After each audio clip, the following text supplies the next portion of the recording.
Agent 创世纪为您讲解安慰剂镇痛的神经机制。这项研究基于史无前例的精准的409人 fMRI 背室内荟萃分析，全面深入解码安慰剂镇痛的两种不同神经触发路径，一种是单纯语言暗示引发的抽象认知期望，另一种是叠加亲身经验的具体条件化学习。它们在大脑中激活广泛截然不同的神经网络，从而揭示意念重塑痛觉的深层神经机制。这为理解心理与生理的交互提供坚实关键证据，也为非药物镇痛治疗策略开辟了全新的方向。传统观点认为安慰剂只是心理抚慰，无法改变生理痛觉，但事实是，安慰剂能真实干预中枢神经系统，它会触发前额叶与顶叶网络，激活内源性镇痛系统。这种自上而下的调节并非虚幻的心理作用，证据来自对大脑痛觉处理通路的直接观测，意义在于打破了虚假不能引发真实的迷思。然而，单纯的语言暗示效果有限，条件化经验能否开辟全新神经通道仍待探索。开启镇痛模块有两种触发器，分别是单纯语言暗示和语言暗示加条件化。单纯语言暗示仅依赖抽象的认知信念与期望输入，此时大脑尚未建立关于该干预的生理反馈记忆。语言暗示叠加经典条件化，则让受试者亲身体验痛觉真实，减轻认知信念与亲身感官经验共同作用，形成具象的疗效记忆。核心悬念在于经验加入究竟强化了既有心理信念，还是开辟了全新神经通道。两种触发方式的关键区别在于是否有真实的无痛反馈体验，这一区别可能决定了大脑是否调用不同的神经镇痛回路。该研究整合来自16项独立功能磁共振成像数据集的409种数据，均为个体级影像与行为数据，规模史无前例，消除多中心研究抑制性，采用零保留分位数标准化。该方法完美保留效应方向与大小，保证数据可比性，最终形成3维大脑模型，揭示安慰剂镇痛神经机制。这是迄今最大规模背室内影像学荟萃分析，它提供了安慰剂镇痛机制最精确的证据。该成果于2026年发表在《自然通讯》期刊。行为学数据揭示了经验与暗示的疗效差距。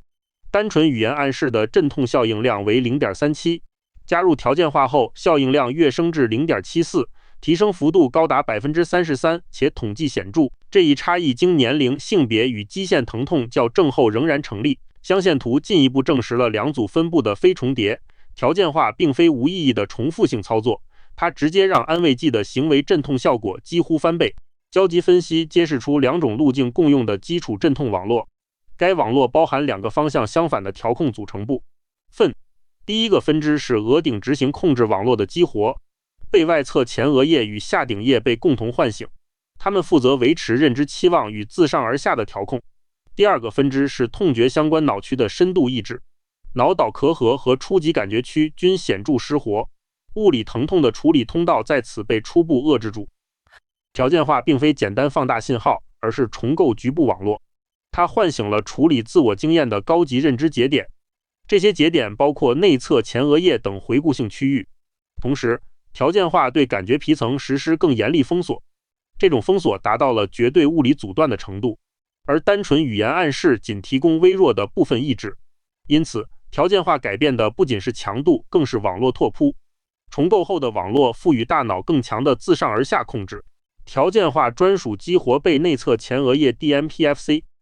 单纯语言暗示条件下 DMPFC 激活比例极低，条件化后该区出现近100%专属显著激活，这说明条件化引入了全新的高级认知节点。DMPFC 核心功能是回溯自身无痛经验，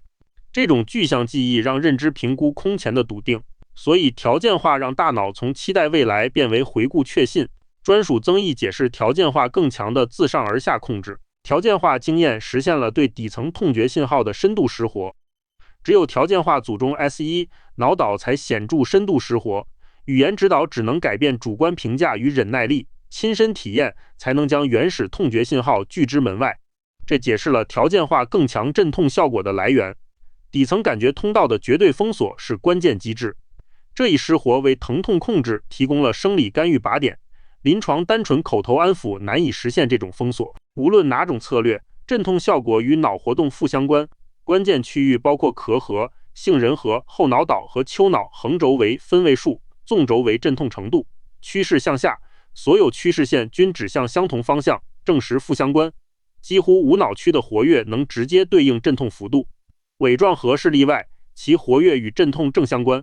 镇痛核心在于深度抑制而非激活，这为理解安慰剂机制提供了神经生理边界。中介效应分析旨在揭示条件化镇痛的关键传导路径，条件化带来的额外镇痛效果究竟通过哪些关键脑区传递？该模型包含从诱导方式到脑区活动再到行为镇痛的路径。直接效应 C' 反映了诱导方式对镇痛的直接影响，路径 A 与 B 的乘积则代表脑区中介的间接效应。模型标注了正向中介与负向中介两类脑区，通过对比条件化与单纯语言暗示可定位关键翻译关这一方法，为后续揭示具体中介脑区提供了分析框架。腹内侧前额叶与尾状核被鉴定为关键正向中介脑区，它们构成一条价值更新回路，整合过往舒缓记忆。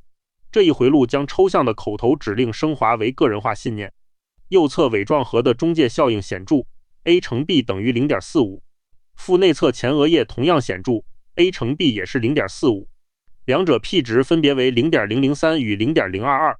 这些数据表明条件化成功激活了价值评估系统，最终将单纯安慰剂指令转化为更强镇痛输出。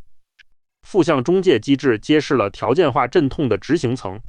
核心脑区包括后脑岛和初级刺激感觉皮层。中介分析显示，后脑岛效应量为 0.45， 初级和刺激感觉皮层效应量均为 0.25。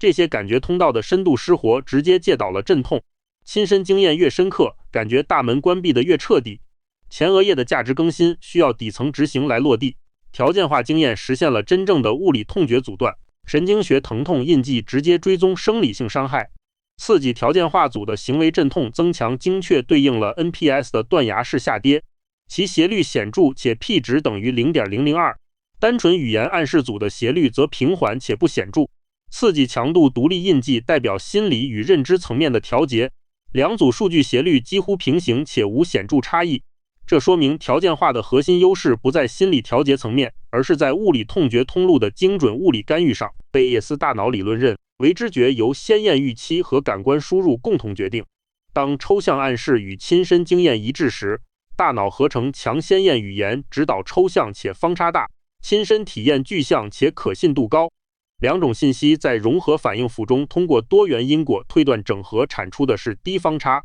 高可信度的坚不可摧的强先验。这个强先验直接从顶层压制来自脊髓的真实疼痛信号。预测编码框架下，强先验足以覆盖并抹除物理痛觉输入，这解释了为何具身经验能启动更彻底的神经镇痛机制。全景对比表揭示了两种安慰剂机制的根本差异。单纯语言暗示的效应量仅为 0.37， 条件化加语言暗示则使效应量翻倍至 0.74， 两者都成功启动了额顶执行控制网络。条件化专属激活内侧前额叶等高级中枢，它还实现了对初级感觉皮层的深度失活。关键中介是 VMPFC 与尾状核的价值更新回路。条件化重构了局部神经网络，并实现底层封锁。口头安抚不足以开启最深度的镇痛，微小的无痛体验反馈能激活 VMPFC 价值网络，这为慢性痛患者提供了非药物干预的新靶点。条件化信念更新机制可打破习得性病理记忆。女性与年长者在脑区响应上存在差异，未来干预设计需纳入个体生物学变量。荟萃数据为精准医疗提供了量化基础。该发现推动了临床实践向经验整合转变。本研究核心数据来自自然通讯2026年论文。该分析对409名受试者脑成像数据进行荟萃，对比单纯语言暗示与条件化加暗示两种触发机制。条件化激活了背内侧前额叶专属高级认知中枢，深度失活初级感觉皮层和后脑岛，阻断物理痛觉。中介分析证实腹内侧前额叶与尾状核价值更新。所有汇总数据和分析代码已通过公开仓库开放。该研究为安慰剂镇痛机制提供了可复现的证据，未来需结合临床样本验证其转化潜力与边界。